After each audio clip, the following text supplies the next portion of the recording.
Hey there, Recap Squad. Welcome back to another exciting episode of Recapping, where we dive into the most epic stories from movies, TV shows, and everything in between. Today, we have a wild ride for you, an inspiring and hilarious tale of a nerd who gets the last laugh and becomes a millionaire. So, buckle up and let's jump right into it. Our story begins with a young and beautiful woman named Karika. She walks confidently into the towering building of Dragon Bank, one of the biggest companies around.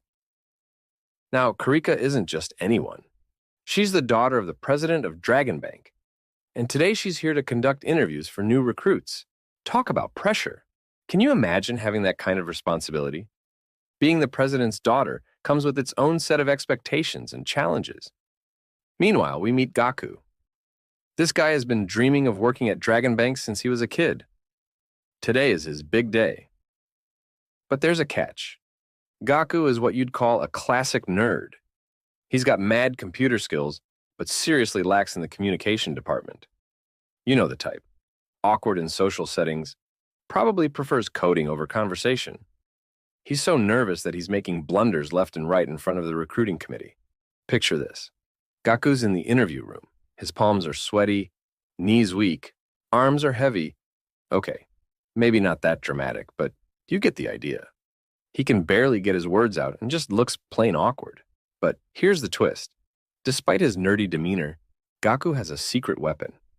He's a genius with computers and has even identified some major security loopholes in Dragon Bank's system. Pretty impressive, right? I mean, who would have thought that this nervous wreck in front of the panel could hack into a major bank system? Karicha, sharp as ever, sees past Gaku's nervous exterior and recognizes his talent. She decides to take a chance and selects him for the position. But there's a catch. Gaku has to go through intense training sessions, and if he doesn't perform, he could be disqualified at any time. It's like getting into Hogwarts, but having to prove you're not a squib. The pressure is on. Next up, we have Haru. This guy is the polar opposite of Gaku. Confident, charismatic, and persuasive. He's got the gift of gab and isn't afraid to use it. Haru talks big, impressing Karicha with his swagger. And he also lands a spot at Dragon Bank. You know the type.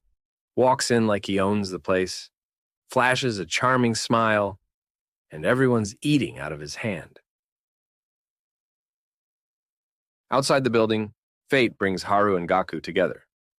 Haru spots Gaku trying to buy a drink from a vending machine, only to have his bill slip away in the wind. Haru jumps in, catches the bill, and they recognize each other from their school days. It's one of those serendipitous moments where past and present collide. Flashback time. Back in school, Gaku was often bullied for money by goons. One day, Haru stepped in and fought off the bullies. The fight was caught on a street camera, and Haru feared he'd get expelled. But our tech-savvy Gaku hacked into the security system and deleted the footage, saving Haru's skin.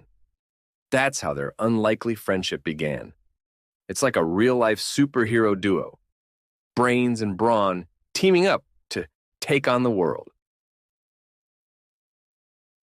Fast forward to now, Haru is bragging about how he's always been successful in getting jobs, while Gaku has struggled to land a single one.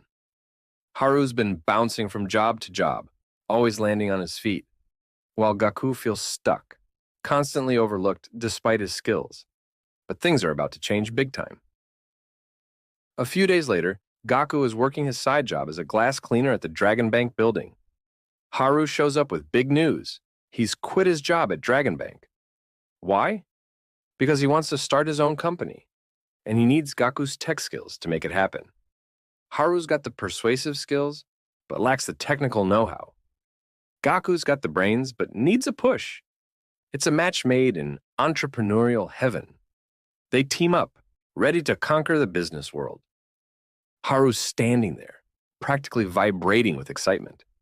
He's got this big vision of a tech company that will revolutionize the industry.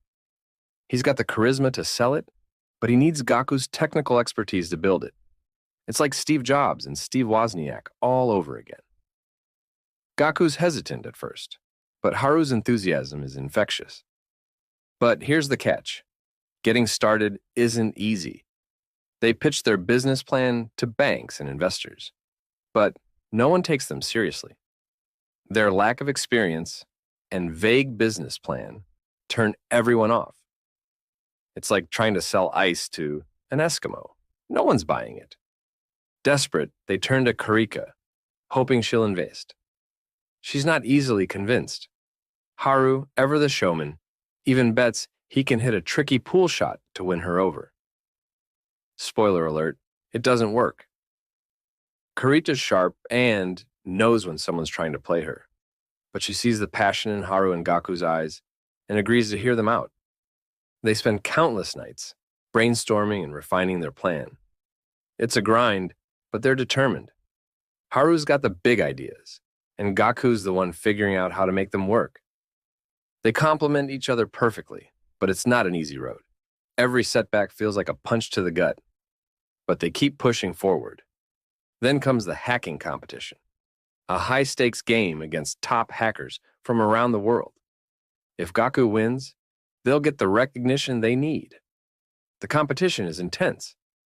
Gaku is up against teams with way more resources.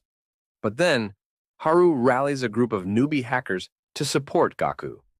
It's a marathon 12-hour hacking session, and against all odds, Gaku manages to secure a spot in the top 12 hackers. Victory. This win puts them on the map. Investors start to take notice, and they finally secure the funding they need. Their company, Trillion Game, is born. The rooftop celebration is symbolic. They're on top of the world, but it's just the beginning. Trillion Game grows rapidly. They acquire a media company, launch aggressive advertising campaigns, and even create an anime series that becomes a massive hit. It's all hands on deck, and the team works tirelessly to build their empire. The office is buzzing with activity, ideas flying, and a palpable sense of excitement. But success breeds enemies. Kazuma Kakuru, the president of Dragon Bank and Karika's father, sees Trillion Game as a threat. He uses his influence to sabotage their efforts, hacking into their systems and spreading negative media. It's a dirty game, and Kakuru's not playing fair. Gaku, being the tech wizard he is, discovers evidence of Kakuru's dirty tricks. They record footage of Kakuru controlling news channels and plotting against Trillion Game.